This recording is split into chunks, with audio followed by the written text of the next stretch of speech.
Hello. आज हमारा electric potential का नेक्स्ट टॉपिक है। तो मैं Sarita, government physics lecturer at Sanwalada Purohitan Sikar, आज आपके साथ डिस्कस करूंगी आवेशों के निकाय की स्थितिज ऊर्जा के ऊपर कि अभी हमें क्या करना है कि स्थितिज ऊर्जा का मान निकालना है। पोटेंशियल एनर्जी की बात करेंगे हम। इसके लिए हमें क्या करना पड़ेगा, सबसे पहले हम डिफाइन करेंगे स्थितिज ऊर्जा। स्थिर विद्युतिकी के अंदर जो स्थितिज ऊर्जा का मान हम ले रहे हैं वो किसके लिए ले रहे हैं कि जो काम किया जा रहा है उसी के लिए। तो उसी वहीं से हम इसकी बात करेंगे कि इनकी जो कोई कार्य किया जा रहा है वही क्या हो जाएगी उसकी स्थितिज ऊर्जा। तो इसके लिए क्या होता है कि अगर किसी आवेश, ध्यान से सुनिएगा, अगर किसी आवेश के ऊपर किसी दूसरे आवेश को हम क्या लेके आ रहे हैं तो उस विद्युत क्षेत्र के विरुद्ध अगर कार्य किया जा रहा है तो वो ही क्या कहलाता है, स्थितिज ऊर्जा कहलाती है हमारी। तो यहाँ अपन इसको समझने के लिए ये ले सकते हैं कि हम क्या लेते हैं कि एक Q1 आवेश और Q2 आवेश दोनों हम क्या ले रहे हैं, ये पॉजिटिव चार्ज, दोनों के दोनों चार्ज क्या हैं, पॉजिटिव चार्ज हैं। हम ये मानते हैं कि Q1 से ये r डिस्टेंस के ऊपर कोई क्या बिंदु P है। हमने जो पहले बात कर चुके हैं कि भाई P बिंदु पर अगर हमें विभव की बात करनी है तो विभव यहाँ पे कितना हो जाएगा, V इजकल टू अपन देखते हैं तो क्या हो जाएगा, K Q1/R होगा कि नहीं होगा। और एक दूसरा आवेश है जो कहाँ पर हम ले रहे हैं, अनंत पर ले लें, जो आवेश क्या है, Q2 आवेश है। तो इस आवेश को P बिंदु पर लाने के लिए जो कार्य किया जाएगा, जो विद्युत क्षेत्र के विरुद्ध कार्य होगा, क्योंकि ये बिंदु हमारा क्या विद्युत क्षेत्र में है, तो इस विद्युत क्षेत्र के विरुद्ध जितना कार्य किया जाएगा वो ही क्या कहलाता है, हमारा वह कार्य ही विद्युत स्थितिज ऊर्जा कहलाती है। तो इसको अगर अपन डिफाइन करना चाहें तो सुनो कैसे करेंगे कि बिंदु P पर विभव कितना हो जाएगा, V इजक्वल टू हो जाएगा K Q1/R हो गया। इसको क्या दे दो, इक्वेशन नंबर 1 दे दो। हमारी जो डेफिनेशन थी किसकी, विभव की डेफिनेशन आई थी, अगर अपन Q2 आवेश को क्या लेके आ रहे बिंदु P तक लाने में जो किया गया कार्य है वो ही क्या कहलाते हैं, इनकी हमने वहाँ किसकी बात की, किसी परीक्षण आवेश Q0 को लेके आ रहे थे। तो वहीं से इस डेफिनेशन से हमारे पास विभव की डेफिनेशन से क्या गया, V इजकल टू क्या गया, W/Q2 आया नहीं है, आवेश परीक्षण आवेश यहाँ पे Q2 आ रहा है। तो यहाँ से हमारे पास जो कार्य है वो क्या गया, जो वर्क है वो क्या आया, V इंटू Q2। इसको इक्वेशन नंबर क्या दे दी हमने, 2 दे दी। तो इक्वेशन नंबर 1 और 2 से क्या हो जाएगा, 1 और 2 से W इजक्वल टू क्या आ गया, K Q1 Q2/R। और ये जो कार्य है वही क्या कहलाती है, अपनी विद्युत स्थितिज ऊर्जा, यानी ये क्या आ गई, U आ गई। तो जो विद्युत स्थितिज ऊर्जा है, जो एक दूसरे आवेश को, परीक्षण आवेश को बिंदु पर लाने के लिए विद्युत क्षेत्र के विरुद्ध जो किया गया कार्य है उसका मान हमने यहाँ पे आवेश क्या ले लिए, 2 आवेश ले लिए, दोनों के दोनों क्या चार्ज क्या लिए, अपने पॉजिटिव चार्ज लिए, ये ध्यान रखना। तो उनके लिए जो किया गया कार्य है वही, जो संचित ऊर्जा है वही क्या कहलाती है, विद्युत स्थितिज ऊर्जा कहलाती है। तो यहाँ पर जो स्थितिज ऊर्जा का आवेशों के निकाय के लिए मान किया जाएगा K Q1 Q2/R। अगर ये बात निर्वात की हो रही है तो यहाँ इसकी जो K की वैल्यू भी अगर लिखना चाहे तो अपन लिख सकते हैं 1/4πε0 Q1 Q2 क्या जाता है, R। अब यहाँ से एक बात ये निकल के आती है कि जैसे ये पॉजिटिव चार्ज हुआ, ये पॉजिटिव चार्ज हुआ, दोनों के दोनों पॉजिटिव चार्ज हुआ का तो ये एक दूसरे से डिस्ट्रैक्ट होंगे। तो डिस्ट्रैक्ट होने का मतलब क्या हो जाएगा कि ये जब इस आवेश को इधर लेके आएंगे, विद्युत क्षेत्र के अंदर लेके आएंगे, तो इनमें प्रतिकर्षण ज़्यादा होने से क्या होगा कि इसको दूर फेंकने की कोशिश करेगा। यानी यहाँ जो U का मान अगर पॉजिटिव चार्ज होते हैं तो जो कार्य है वो भी क्या करना पड़ता है, हमें ज़्यादा करना पड़ता है। कार्य ज़्यादा का मतलब क्या हो जाएगा, ये U है जो स्थितिज ऊर्जा का मान है वो भी क्या हो जाएगा, ज़्यादा। वहीं अगर यही चार्जेस क्या हों, पॉजिटिव एंड नेगेटिव, यानी कि अलग अलग चार्ज हों, दोनों के दोनों सेम चार्ज नहीं होके इनकी क्या हो, जो इनकी नेचर है अलग अलग हो, इनके पॉजिटिव और नेगेटिव होंगे तो इनके अंदर क्या होगा, अट्रैक्शन होगा। अट्रैक्शन होने का मतलब क्या हो जाएगा, यहाँ पर आसानी से ये लोग आ जाएंगे, इनकी काम भी क्या होगा, कार्य भी क्या करना पड़ेगा, हमें कम करना पड़ेगा। और जो स्थितिज ऊर्जा है उसका, इसकी वैल्यू भी क्या हो जाएगी, कम होगी। तो इस तरीके से बात हमने किसकी की, विद्युत स्थितिज ऊर्जा की।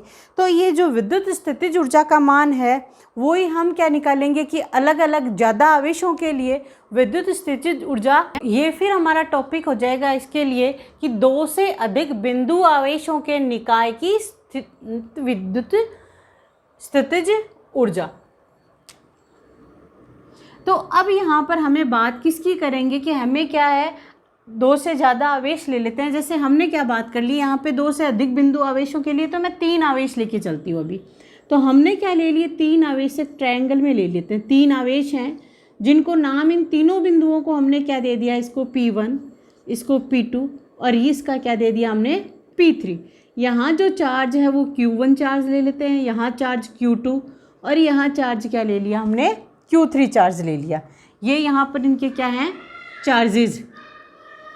तो ये चार्जेज जो हैं इन्हीं के साथ में मैं ले लेते हैं कि भाई इसका जो स्थिति सदिश है R1 सदिश, इसका स्थिति सदिश हो गया R2 सदिश और इसका सदिश हो गया R3 सदिश। तो ये जो दो P1 और P2 बिंदु हैं उन दोनों के बीच की दूरी की अगर बात करते हैं तो मैं इसको R12 नाम दे देती हूँ। इन P2 और P3 के लिए नाम दे देती हूँ, उनके बीच की जो दूरी ले रहे हैं स्थिति सदिश के रूप में ये दे देते हैं। और ये दोनों क्या जाएंगी, R13 सदिश दे देते हैं।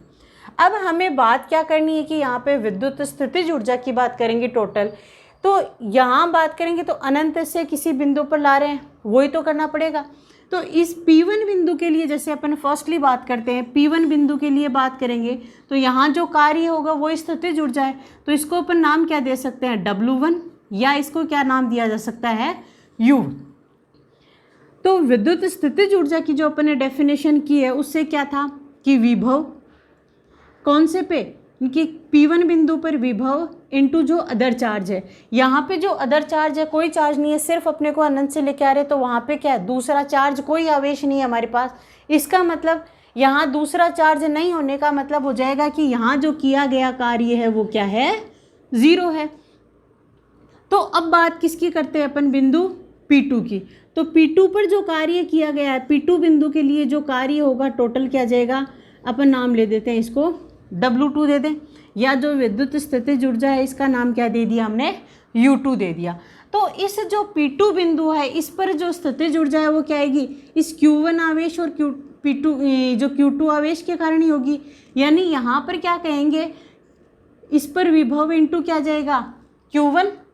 तो यहाँ से क्या करेंगे अपन, Q1 पर क्या गया, जो दूसरा आवेश था, जैसे अपन ने अभी थोड़ी देर पहले किया था कि 2 Q1 आवेश और Q2, तो Q1 का विभव इंटू क्या किया था, इस दूसरे आवेश को, तो इसके लेके आ रहे हैं। तो यहाँ से क्या जाएगा कि Q1 अपॉन R12 इंटू क्या जाएगा, ये Q2 आवेश आ गया यहाँ पे। इसी तरीके से अगर बात किसकी करते हैं, P3 बिंदु पर अगर अपन बात करते हैं तो P3 बिंदु के ऊपर जो कार्य होगा वो क्या हो जाएगा, W3 या U3 इक्वल टू क्या जाएगा, Q1 और Q2 के कारण विभव इंटू क्या जाएगा, आवेश अपना Q3। तो यहाँ क्या लिख देंगे अपन, आप यहाँ कोष्टक में अगर समझने के लिए लिख भी सकते हैं, Q1 पर विभव और इंटू क्या जाएगा, आवेश Q2। तो यहाँ अगर लिखना चाहें तो क्या लिखेंगे, Q1 व Q2 पर विभव इंटू क्या जाएगा, Q3। तो यहाँ से हमारे पास क्या जाएगा, Q1 और Q2 पर विभव क्या है कि Q1 अपॉन Q1 के कारण उधर से क्या गया, R13 प्लस क्या जाएगा के Q2, तो इसके कारण जो डिस्टेंस क्या आ रही है, R23, और इनटू किससे कर देंगे ये अपन, Q3 से। तो इस तरीके से हमारे पास जो W3 या U3 का जो वैल्यू आ गई वो क्या आ जाएगी, के Q1 Q3 upon R13 plus के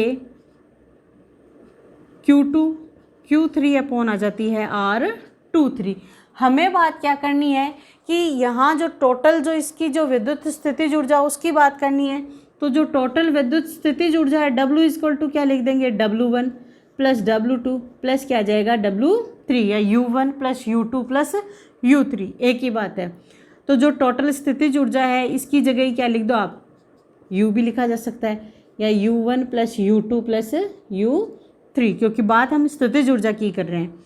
तो यहाँ से U इक्वल टू क्या आ जाता है हमारे पास, U इक्वल टू पहला है W1 की इक्वल क्या आ गया था अपना 0, W2 की वैल्यू हमारे पास क्या आ गई थी कि Q1 Q2 अपॉन क्या आ गया था R12, और W3 की जो वैल्यू हमारे पास आई है ये वाली आई है, ये आ जाएगी कि Q1 Q3 upon R13 plus के Q2 Q3 अपॉन 23। इस तरीके से हमारे पास जो टोटल स्थितिज ऊर्जा की वैल्यू अगर करेंगे तो फिर इस जीरो को हटाने के बाद में अगर हम कितने ले रहे हैं आवेश क्या ले रहे हैं, अगर त्रिभुज की बात करें, ट्रायंगल की बात कर रहे हैं, 3 आवेश ले रहे हैं वो, अगर यहीं अगर अपने पास किसकी बात करते हैं अपन 4 आवेश ले लेते हैं, तो अगर 4 आवेश ले रहे हैं तो उसके लिए अगर वैल्यू निकालनी पड़े तो हम क्या निकाल सकते हैं, जो टोटल स्थितिज ऊर्जा है U उसकी वैल्यू क्या आ जाएगी 4 के लिए, देखो अपने आप में ये बता रहा है, पहला 1 2 1 3 फिर क्या आ जाएगा 1 4, तो के Q1 Q2 अपॉन तो R12 प्लस के Q3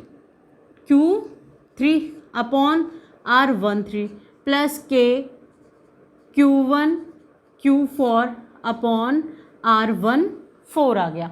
एक एक बार तो सबके लिए अलग अलग, जिस पॉइंट के लिए अपन 1 से कर लेते हैं, इसी तरीके से फिर कौन से के लिए लेंगे 2 आवेश जो Q2 है उसके लिए, तो के Q2 Q3 अपॉन क्या आ गया R23 प्लस के Q2 Q4 अपॉन क्या आ जाता है R24, और प्लस एक बचा है फिर Q3 Q4 अपॉन क्या आ जाता है R34।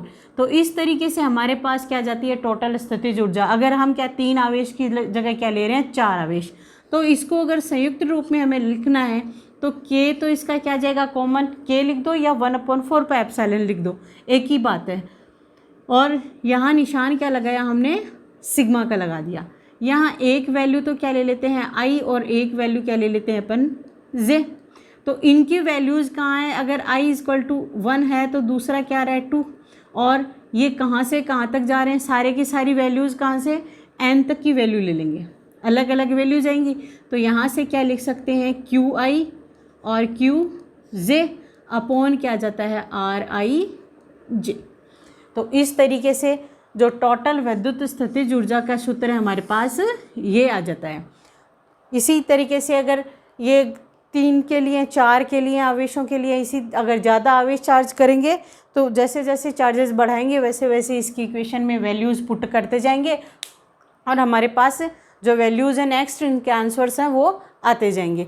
इससे ज़्यादातर क्या किया जाता है कि एक तो न्यूमेरिकल इसके ऊपर बनता है जिसके बारे में अपन डिस्कस करेंगे अभी, और जो इससे पहले अपन नेक्स्ट टॉपिक्स हैं उनके बारे में भी बात करते हैं। तो जो न्यूमेरिकल है वो क्या है कि इसमें एक डायग्राम दे रखा है, डायग्राम में ये बता रखा है हमें कि इस तरीके से क्या बना रखा है, एक डायग्राम में इसने जो चार्जेस हैं -4Q प्लस Q और दे रखा है प्लस का 2Q, और इसकी जो डिस्टेंस है ये क्या दे रखी है A यानी कि जो तीनों भुजाएं हैं वो क्या दे रखी हैं, इसकी इक्वल दे रखी हैं।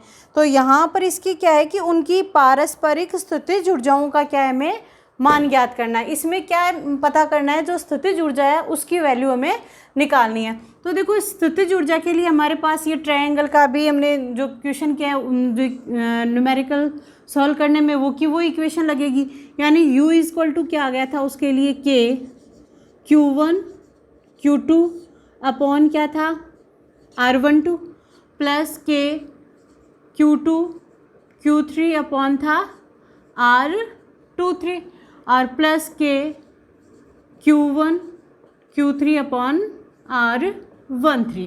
ये जो अपना फॉर्मूला है वो का वही लगने वाला है यहाँ पे। तो यहाँ पर देखो ये जो तीनों जो डिस्टेंस दे रखी हैं वो तीनों की तीनों क्या दे रखी हैं, इक्वल दे रखी हैं।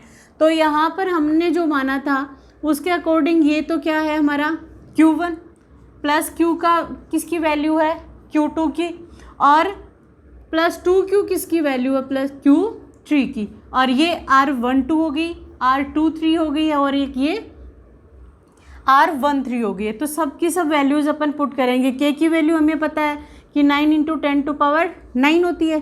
तो यहाँ से u = हमारे पास क्या आ जाता है, k को अगर अपन कॉमा ले लेते हैं, सारे में से ये आ रहा है तो बाहर इसका क्या लिख देते हैं, मैं डायरेक्ट वैल्यू लिख दूँ 9 × 10⁹। अंदर क्या रहा, q1 × q2। q1 क्या है, माइनस का 4q इंटू q2 है यहाँ पे प्लस का q upon a plus q2 plus q into q3 है प्लस 2q अपॉन आ जाएगा a और प्लस q1 और q3 यानी माइनस का 4q इंटू क्या कर देंगे हम 2q प्लस का। तो इन सब को क्या करेंगे, हम मल्टीप्लाई करेंगे और सॉर्ट आउट करेंगे तो हमारे पास किसकी वैल्यू आ जाएगी, जो टोटल हमारे पास पोटेंशियल एनर्जी है जो हमें निकालनी है उसकी वैल्यू आ जाती है। 9 × 10⁻⁹ आ गया 9। इसमें से ए बी क्या आ रहा है, सब में से कॉमन होके बाहर आ रहा है तो हमने इसे भी बाहर ले लिया। माइनस 4q और प्लस q को जब मल्टीप्लाई करते हैं तो ये आता है माइनस का 4q², यहाँ से आता है प्लस का 2q² और ये आता है माइनस 8q²। तो यहाँ से इसको शॉर्ट आउट करेंगे, -4 और -8 होते हैं -12 एंड +2 यानी कि माइनस कितने इसके अंदर रहेंगे, माइनस के 10। तो माइनस का निशान क्या आ गया, अपना बाहर आ गया है। तो यहाँ से आएगा answer 9 × 10⁹ into 10q² upon a। अगर इसी की जगह हमारे पास जो चार्ज हैं वो कूलाम में या माइक्रो कूलाम में ये रेडियस 1 मीटर 2 मीटर ऐसे दी हुई हो तो हम क्या कर सकते हैं, q की वैल्यू रख देंगे जो भी अपना चार्ज होगा यहाँ पे, और a की वैल्यू रखने के बाद में हमारे पास क्या जाएगा, इसका आंसर आ जाता है। तो इसके साथ ही ये जो इसी अपना विद्युत स्थितिज ऊर्जा के ऊपर ही जो टॉपिक था उसके ऊपर क्या हो गया, न्यूमेरिकल क्या हो गया, कंप्लीट हो गया है और ये अपना टॉपिक पूरा होता है। तो नेक्स्ट टॉपिक के साथ अपन फिर मिलते हैं। Okay, thank you.